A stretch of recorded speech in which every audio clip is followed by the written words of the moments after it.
Hi, Out Yourselves family. How are you doing today? I hope everything is going well in your neck of the woods. And today I have a new recipe to share with you. It is buckwheat crepes. Buckwheat crepes. If you've never had crepes, I went to Paris twice, and the way they do it in the streets, I'm not going to deliver the same. I'm telling you straight up. But anyway, because they're the experts. However, I am going to share with you a vegan version of buckwheat crepes that is so delicious, easy to prepare. It is thin, it does replicate, and it's good enough in my book, and I hope it will be in yours.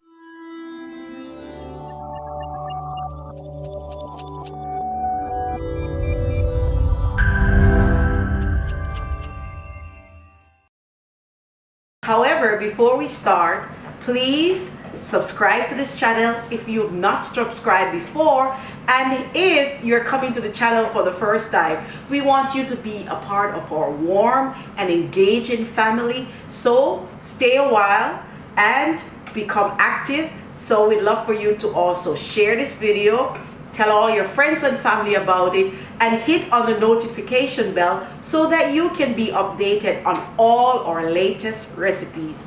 So let's get started. Since I became a vegan, I miss the taste of crepes. The memory of walking in the streets of Paris and just seeing those vendors making those delicious crepes has haunted me for many years, until now I'm able to create my own crepes using this vegan gluten-free version.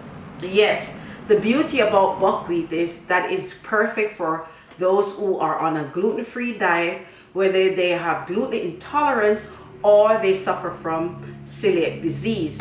So this is so easy. I'm going to share with you how I prepare it.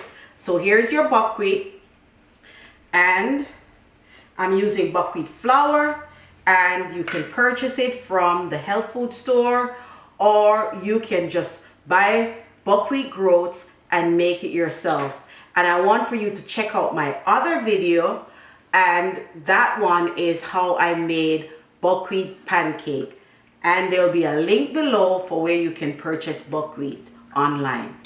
I'm just adding, next ingredient I'm adding is ground flaxseed. I'm using golden flaxseed. You can substitute with chia seed. Okay, so next we're adding onion powder, garlic powder, and sea salt, because I want the crepe to have some flavor. I don't want it to be just plain buckwheat and salt. And I'm just gonna whisk the dry ingredients so that everything is evenly spread out in the buckwheat, all the flavors. And next I'm going to add my liquid. And I want, when you're making crepe, you want the batter to be runny. You don't want it to be as thick as a pancake batter, because you want it to spread thinly. And so I'm doing a really thin batter. I have there, let me see, about a cup and a half of liquid, and just a little bit more. I want it real runny. And I can always, sometimes as the batter settles and the flaxseed will expand, it will get thicker. So then I can adjust by adding more liquid to the batter. But like right now, I like this thin consistency. I really like this. This is what I'm looking for. And we're gonna get started. Yeah. Okay, so I'm doing about half a cup of batter, and I'm just gonna spread it. Thin layer going around, and then you're just gonna let it do its thing. You don't want to mess about with it because it will break, because it's very thin. So just let it cook, and at least if you don't want to call it crepes, just call it wraps. Okay, so I've cooked it enough, so about a minute or two, just to make sure the edges are sealed and they're just becoming slightly golden brown. And then I'm going to just go around the edges to make sure I release the batter. It's, oh wow, it looks really good. And just make sure, oh wow, nice, and it's not sticking. So then I'm going to just carefully flip it, and there is your beautiful crepe. I like the all that spongy look, the holes to make sure it's really fully cooked, and those holes that are coming just like traditional crepe. Looks amazing, and I want you to try it at home, but be careful. Like I said, it's a very delicate batter, so you don't want, when you pour it, you don't want for you to be messing around with it.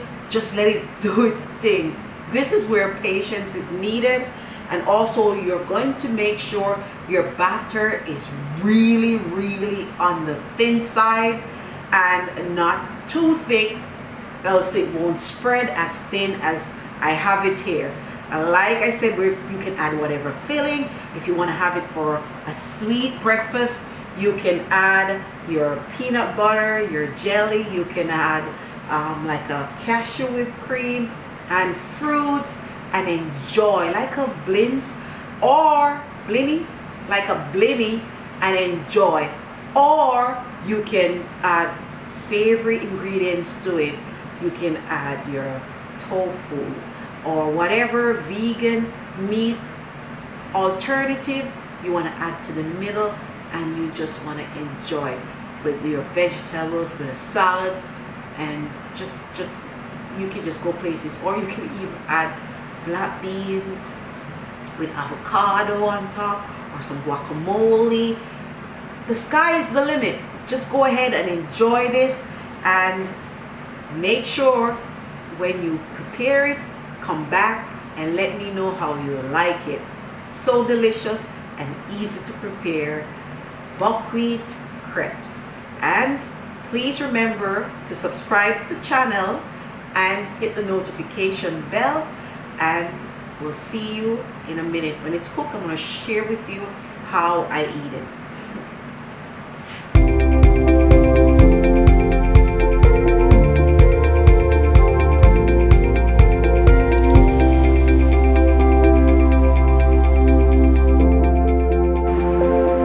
Okay, so here's the finished dish. See, crepe, nice spongy crepe. I'm going to show you how I eat it. I'm just going to add some avocado. I'm going to spread it.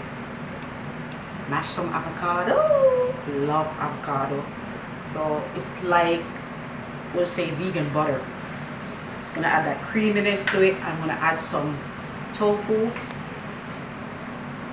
And I have tofu with bell peppers and green onion, and I'm just gonna fold it in half like that, and then in another half, and then and then I'm gonna eat it.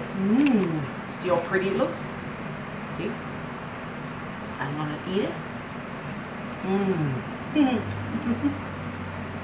It's so good. It's creamy and it's savory. So this is savory crust, not the sweet kind.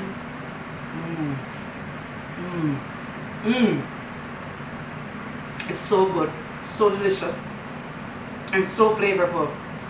I'm gonna take one more bite because I couldn't resist it. It's so good. You wanna please subscribe and make sure you come back for the next recipe.